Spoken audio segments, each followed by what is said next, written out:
You're listening to Your Purpose and Business podcast, where we connect you to possibilities. I'm your host, Raquel Walters, a two-time best-selling author, millennial speaker, corporate trainer, advocate, and clinical social worker at heart. Your Purpose and Business podcast will connect you with everyday successful people who will share their impactful stories, insights, challenges, failures, and triumphs on how they're navigating the working world, whether by climbing the 9-to-5 corporate ladder or starting, growing, and scaling their business. So grab your pen and notebook because you'll want to implement the nuggets and tools, strategies shared in every episode. Class is in session. Hello, everyone, and welcome to another episode of the Your Purpose and Business podcast. My name is Raquel Walters, and I am so thrilled to be interviewing Dr. Natacha Simon-Christie. So let me tell you a little bit about Dr. Natacha. So Dr. Natacha, for over 20 years, she has established herself as a veteran in healthcare, specializing in anesthesiology. Known for her bedside manner, Dr. Simon-Christie leveraged holistic assessments and specific actions to move patients from disease to healthy, helping them achieving favorable results, which ultimately changed the trajectory of their lives. Not a stranger to achieving her own ambitious results, Dr. Simon-Christie applied the same methodology to help herself push past challenges, take the wheel, and crush every goal. As colleagues and other professionals sought her wisdom, she realized that her technique was structured properly. It could be applied to anyone in any situation. This inspired her to start her career empowerment business to share her goal achievement expertise and teach professionals how to set and achieve their goals to build the life they want. Known for her candid, no-nonsense, wrapped-in-love approach, Dr. Simon-Christie has expanded her coaching services to help ambitious, career-driven moms learn how to create a fulfilling career plan, set ambitious goals, break through any ceiling, and achieve their greatest impact. Dr. Natacha, I welcome you to Your Purpose and Business podcast. How are you doing tonight? I am doing well. Thank you for having me. I appreciate this a lot. You're very welcome. And so I always ask my guests, Dr. Natacha, tell us one thing that's not in the bio. Your bio is beautiful, but for those who they just want to know a little bit about you, like tell us something that you want to share about yourself. Sure. I have 2 kids that are still in the house, but I am a grandma. Most people know that. Wow, that's amazing. You look amazing. So you're a glamour because you're so young, you're glamour. I have all these names now, but yes, I do have the next generation of Christie Awesome. Here on this earth today. And it makes me even more excited for what the world is going to bring for this little one. Yes, amazing. So, Dr. Natacha, I love your bio. You have been in the healthcare field, specializing in anesthesiology for over 20 years. Wow. That is impressive and amazing. I mean, without anesthesiology, I mean, you deal with the pain, you help manage pain, and tell us a little bit more. How was it that you sort of, I don't know if you fell into the field, if it was a purpose of yours. Tell us a little bit more about how it is that, or what stroke your interest, I should say, to become an anesthesiologist, nurse practitioner. So I have been in nursing since I was probably 18, 19 years old. I come from a very strong healthcare background in my family. So there were always people in healthcare.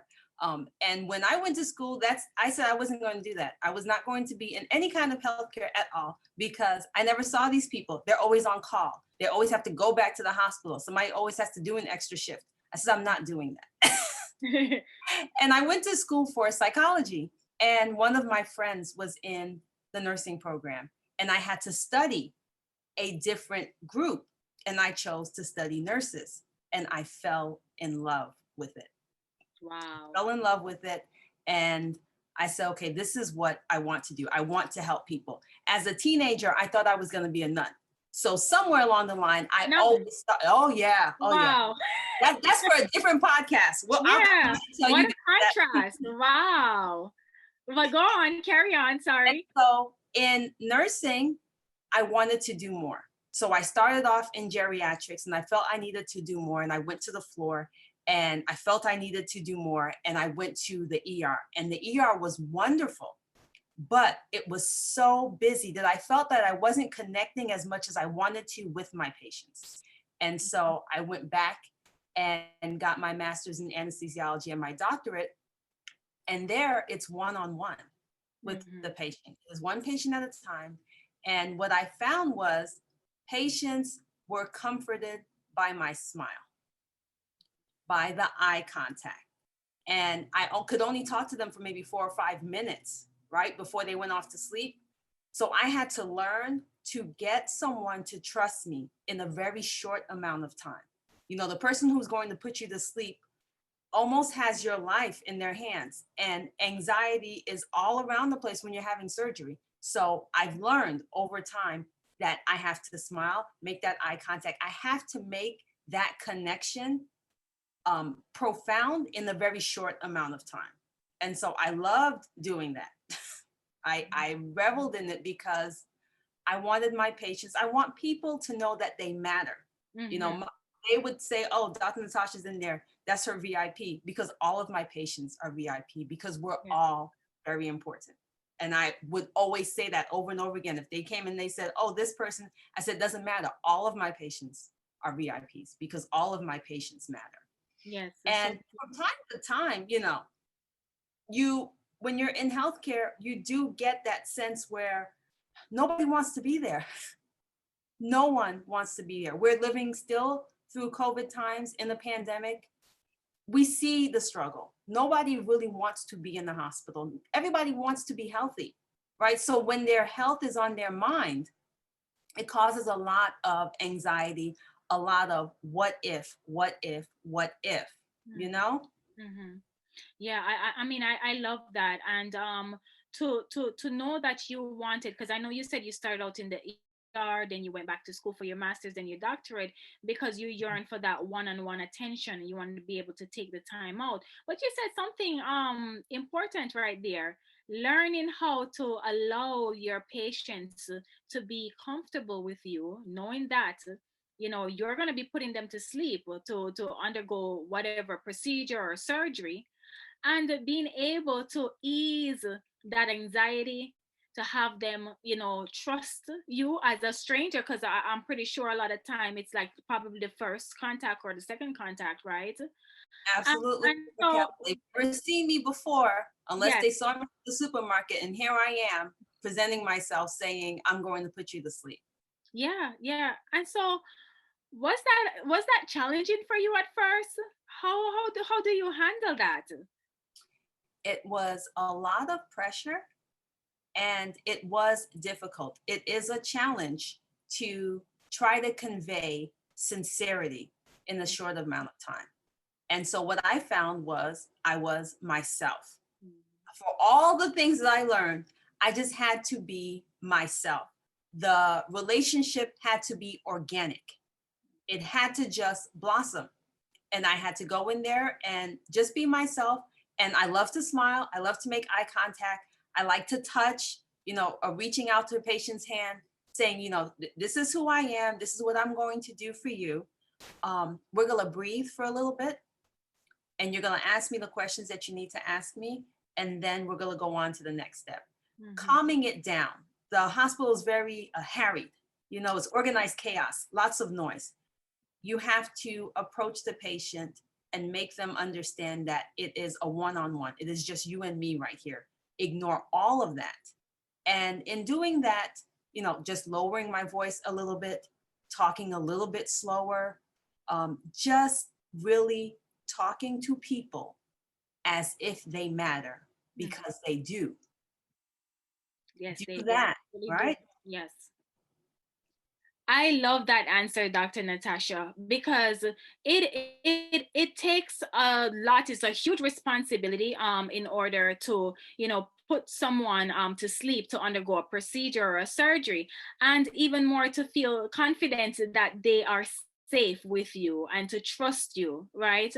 But for the audience that's listening, I wanted to find out, and I'm sure they're curious, what led you, because you're thriving in your career as an anesthesiologist, right?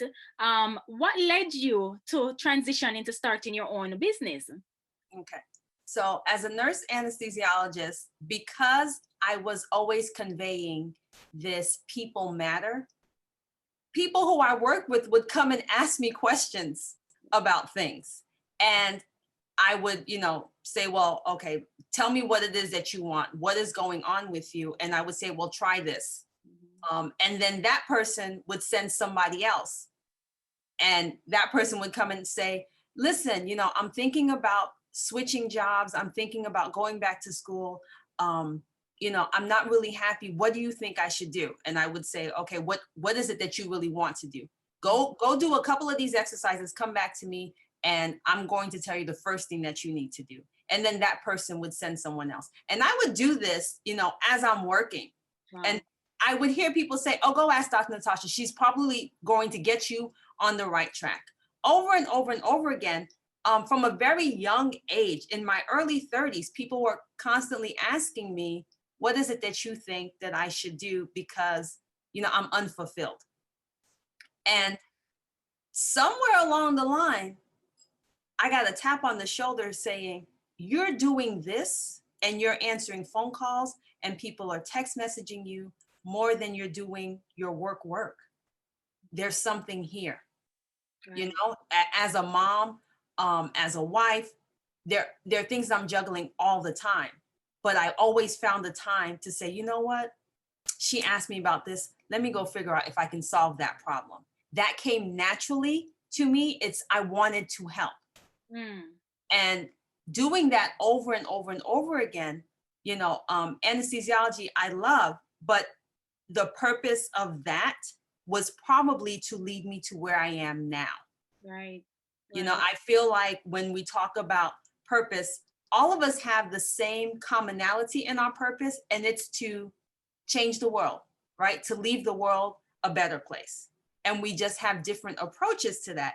And I find that I am always trying to change the world, leave it a better place through being a mom, through being a wife, through being in healthcare, and now through entrepreneurship with my moms. They're all part of my purpose. They all lead me to leave the world in a better place. And I'm doing them all at the same time. Some of them seemed more seasonal. I love my kids, but when they're smaller, it was more hands-on about, I want to show them what a household should feel like, love should feel like, so that they can go out as citizens of the world and share that love. I want to show them how you build a community by having a community at home. We do these things. That's part of my purpose. In healthcare, it's to comfort and ease the anxiety of my patients going in for surgery. Mm-hmm. Because if they can be less anxious about it, they'll have better outcomes. Mm-hmm. It becomes an easier, smoother ride. That's part of my purpose. As a woman, I fight for gender equality. I believe in equal pay for equal work. Yes. That's one of my purposes, right? Why should you get paid more than I do because you're a man and I'm a woman? That's not right. Mm-hmm. So now in entrepreneurship, my purpose is to take these women who love their families, but also want to move forward in their career and help them make that transformation. It's where I am, it's where God has led me to. And I will do this until I tack on something else. We're human beings, we're very dynamic. The end purpose is to change the world, to leave it better than the way I found it. And so I do all of those things with that same commonality. We all do. Yeah. And I love the way how you defined your purpose, because a lot of times it's challenging to identify for a lot of people, what is my purpose? They keep asking that question, what's my purpose? What's my purpose? But I believe that you have defined it so beautifully. You said your purpose at work is to help ease the anxieties of your patients going into the surgery. Your purpose as a mom, is to help, your children to grow and thrive in this world and to teach them right from them wrong, right? And to help support them in all their endeavors. Your purpose as a wife, is to love upon your husband, and to do the things that is going to assist your marriage to flourish, right? And your purpose, helping, career moms, how it is that they can, rediscover themselves.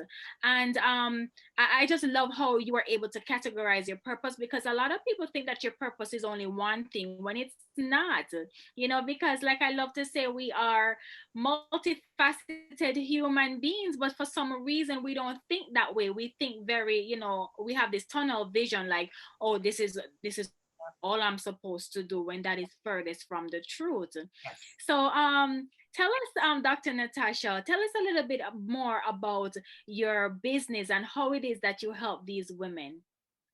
So in my business name is NSC Productions, and I am the career empowerment strategist. And what I do is I walk my women through step by step their mindset to figure out a plan that they can implement and execute.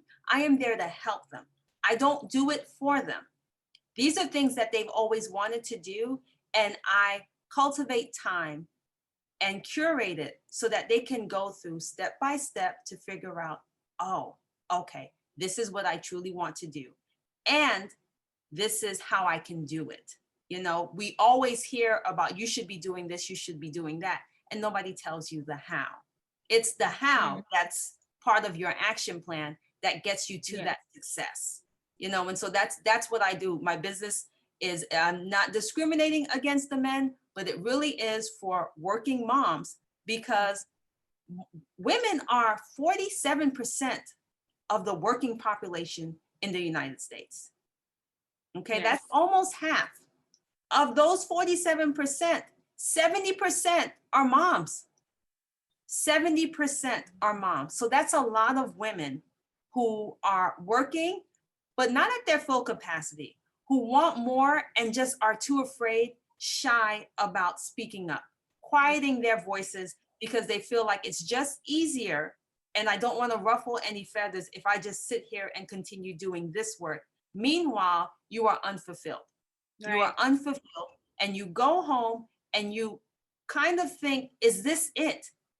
You have these questions about, is this what I'm going to do? As you watch your kids that you have raised so beautifully become more independent, right? Your husband has tons of hobbies and his friends and all these things. You're doing everything, everyone's favorite color, everyone's favorite meal, right? You know where everyone has to be. And then when it comes to you and your career, you're stagnant. And it happens gradually. It doesn't happen all of a sudden. It's little by little. You say next year, next year, next year. Okay, as soon as the kids reach here, I'll do it then. As soon as the kids reach here, I'll do it then. As soon as my husband gets his promotion, then I'll work on this. And all of that really is nonsense, because you are already enough. You can do it. All of those titles that I have don't mean anything because I was born enough. Whether I was going to become someone's wife, somebody's mom, grandma, anesthetist, anesthesiologist, or career empowerment strategist, it didn't matter. I was always enough. And so I try to show that to these women, that you are already enough. You're already enough. Just start. Clear your mind of all of this, you're a mom now talk, as if you don't matter, as if everything else matters except you. That is not how God designed this thing. Right. And I've heard those constant cries. I've even seen it with my own family. Within my family, I've seen it amongst my colleagues, and it is a known thing that us women, I believe it's because we have that innate caregiving, I don't know what it is that we just believe that we need to put others first and put ourselves last. And I know it's out of love, it's all out of love, but I love what you said. You can find joy in doing things for yourself, but and also making sure that other things are taken care of, whether that be your family, whether that be another loved one. I'm not sure, but whatever that is, you can put yourself first and stop putting things on hold. I love that. I just wanted to ask a question, Dr. Natasha. Did you always had that awareness, or you had to No. go through your experiences Oh, to realize oh no. I that? didn't always have Yeah, that awareness. I yeah, will not sit there and tell you I was born like this. No. yes, Um, I got those same messages. You're a mom now. I'm in a demanding field. Um, yes. Nurse anesthesiology is more men than women. So Hmm. automatically you're like, okay, because the hours are crazy. But I started to hear, you're a mom now, you're a mom now, you're a mom now. And initially I fought it. And then it became surround sound. That's all I heard. And then I buried what I wanted to do deep inside. Hmm. And I said, okay, fine. Since everybody else is saying I'm a mom now, let me just go on and be this mom. And denial works for a while. Mm, It works for a while, but is unsustainable. And yes. as I watched my kids learn and live their own individual lives, something was tapping me saying, you've got to do more than this. You've got to do more than this. My own voice started to become louder than anyone else's. And I said, I have to do something about this now. I had an incident probably in 2014. Hmm. My daughter was sick at school and they called me, and I was the only person working in the center. And so I could not leave. Hmm. And by the time I left, school was out. She was still sitting there with the nurse. And I remember that I felt so bad. I felt like the worst mom ever, that I should not have had these kids, that this is ridiculous. I felt terrible. And I carried that probably for a good week. And I had to have a conversation with myself and say, hold on a second. This is life. I still love her. I didn't want her to wait, but dad wasn't available either. He's not walking around with all this guilt. The whole list of emergency phone calls that I have of people to call, nobody could reach at that particular day. No one else is carrying this guilt except me. Why am I being so hard on myself? Where is my own grace? Why am I doing this to myself? How could one incident make me a bad mom? The fact that I was thinking that I was a bad mom should have already showed me that I wasn't. And I started to speak out on that and say, does anybody else feel like this? There's a nurturing aspect of being a mom, absolutely. But I had to let go of the guilt of this perfection, that I was always going to be the person, always available anytime my children needed it. It's not true. It's not Hmm. true. And sometimes I spend time talking to my women who don't have any children because I Hmm. don't want them to fall into that before they already have them. I hear them already saying, well, once the kids come, I'll probably shift to this. And I look at them and I say, why? Why? Don't go down that path, because it can lead to resentment. It Right. can lead to you feeling like the best years of your life are behind you. And it's farthest from the truth. It is farthest from the truth. So I'm trying to instill just women giving themselves grace. There's no such thing as a super mom. Moms are super. You don't even have to put that super mom thing. I love Anybody who thinks about their mom, you're like, how did she do it all? Like, this is too much. And we're not honest enough with other moms and women to say, listen, it's a lot. You're going to need some help. You're going to need to ask for help. If you ask for help, you probably will get it. But trying to hold on to everything and put it on your shoulders as if you are the only person, you're going to drown. You're going to drown.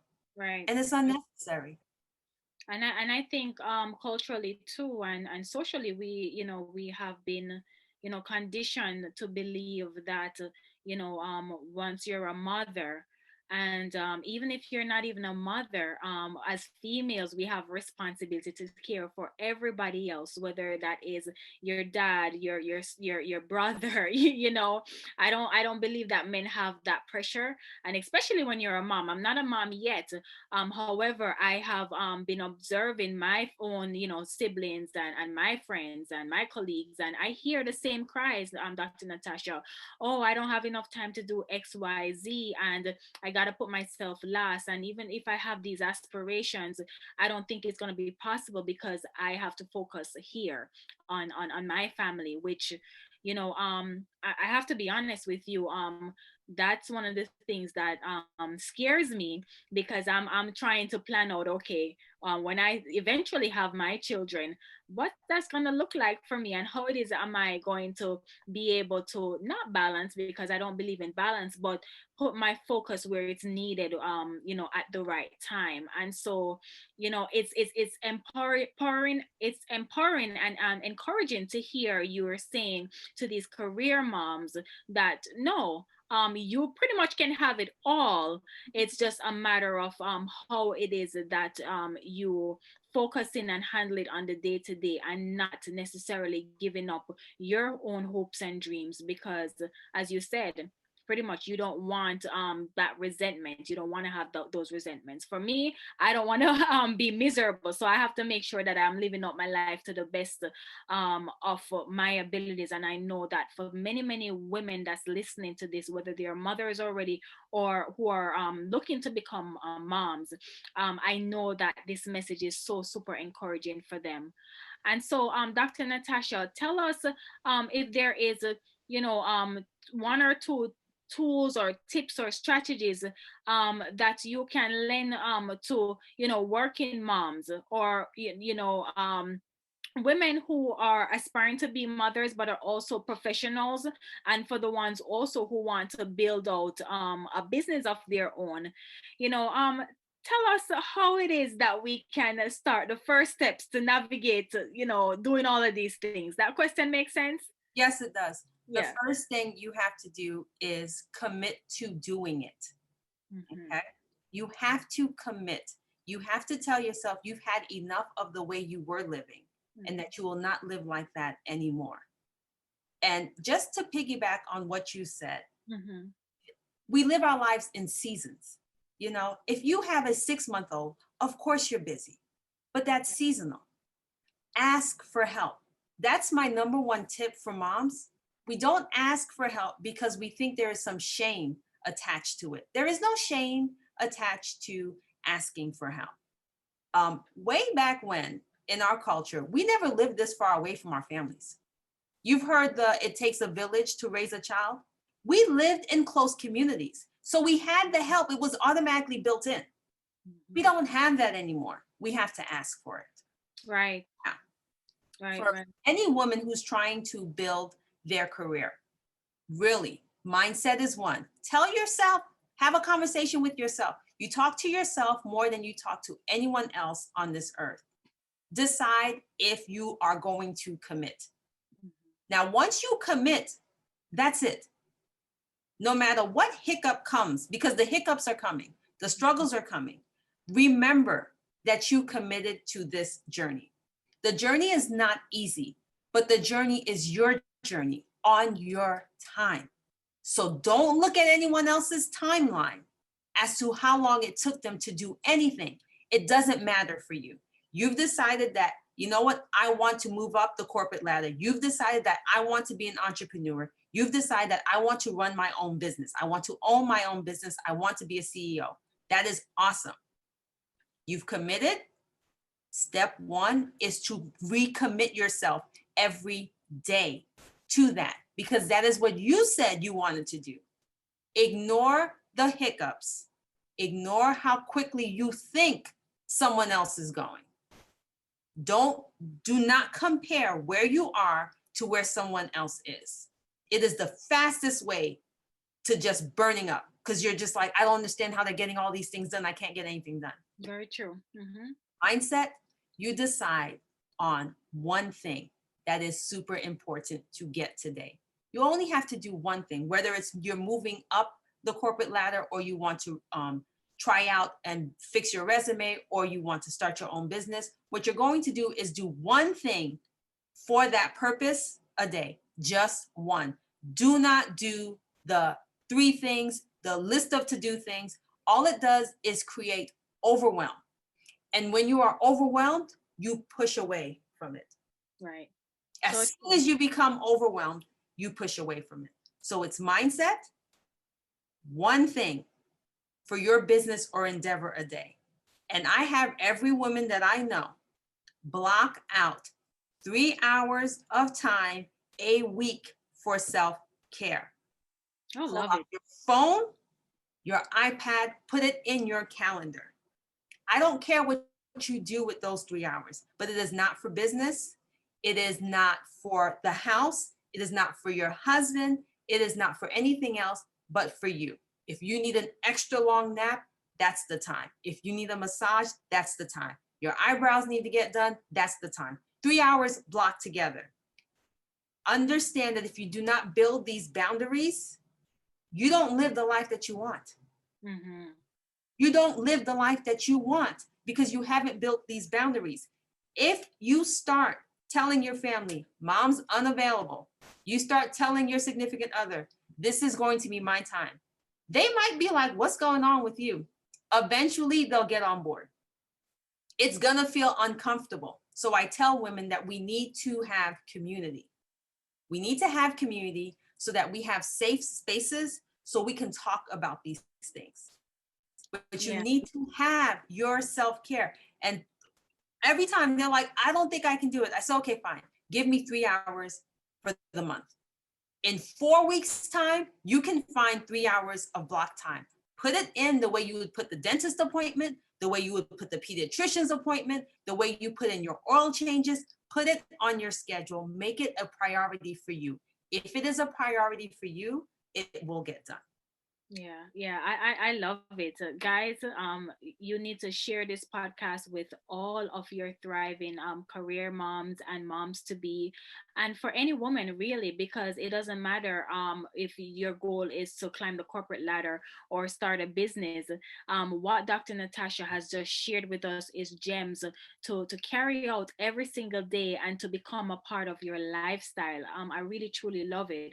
So, Dr. Natacha, tell us how it is that these women, career women who are seeking more to rediscover themselves, how it is that they can contact you and work with you, and if you have any courses or online programs coming up, please do share on this platform with us. Okay. So I have my own website. It's NatachaSimon-Christie.com. All together. On there, I do a career lab once a month. You can sign up for the career lab waitlist, and then you will know exactly when it's opening. It takes about an hour, and I show you step by step what you need to do to get clear on what your purpose is so that you can recommit to your career goals. I am on social everywhere. So on Facebook and Instagram, I'm at Dr. Natacha Simon-Christie. I have a YouTube channel, all kinds of free content that any woman can use. It's about organization, it's about strategy, it's about career gems, it's about tips and tricks, everything that you need to get more harmony in your life. You know, we're not looking for balance anymore. We already know balance means something looks like it's not quite, and you want everything to be even. We're human beings. Nothing is even on us. Okay. So we do things cyclic in harmony. And so sometimes it's time to spend more time with family. Sometimes it's time to spend more time on your work goals, whatever it is. But you can find me on YouTube at Dr. Natacha Simon-Christie. I'm on Twitter and Clubhouse at Dr. Simon-Christie. I love it. I love it. So, Dr. Simon-Christie, tell us, is there anything that gets you going in the morning? I love to ask my guests this. Is there a routine that you have, or it just depends on your mood for the day? Just share us with this. What has helped you? Share with us what has helped you to sustain, working, being a mom, a wife, an entrepreneur, a CEO, and to be able to sustain every single day. Consistency is key. I do a gratitude meditation every morning. It's gratitude manifestation And it lets me, once my eyes wake up, I start saying, thank you. Thank you for all that has already happened for me. Thank you for all that you are going to create for me. So I spend about 5 minutes just in gratitude for my life.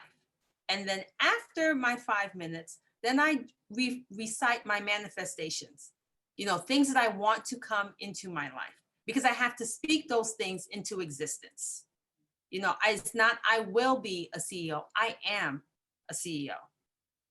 And that takes maybe, 5 minutes. If I can do those two things that take 10 minutes in the morning, because you can always control your morning. It's the rest of the day that runs away from you. If I start my day off operating from a place of gratitude, I can take on the world. That is what I do every morning. And when I started, I wasn't as consistent. Now I have it. Consistency comes with accountability. You want these things to happen, you have got to be consistent with them. But in the morning, you can control your morning. The rest of the day, we never know what's going to happen, right? But when you wake up, it's the best time while the world is still quiet to operate from a place of gratitude, starting off with thank you. I love it. I love it because gratitude, it does definitely set the tone for the day. I love it. And Dr. Natacha, oh my gosh, it was such a pleasure to have you on today. You have dropped so many gems that I know is so useful, and you have dropped action steps that we can take away to use every day in our everyday lives, right? So again, thanks for being on here. Again, guys, this is the Your Purpose and Business podcast. If you found value in this episode, please definitely subscribe, like, and share with all of your career moms, women in general. We need this. We absolutely need this. So as always, guys, be good to yourself, and I'll catch you in the next episode. Bye for now. Thank you for listening. If you've loved this episode, let's stay in touch. Head over to RaquelWalters.com and subscribe to my email list so that I can send you updates on new episodes, exclusive motivational nuggets, and insider knowledge that's only shared when you join our community. Please don't forget to subscribe to this podcast and leave a review, as I want to know your thoughts about every episode. Follow me on Instagram at Your Purpose and Business Podcast. And remember, your life is beautiful, and this is a part of your journey. So embrace it. Speak to you soon.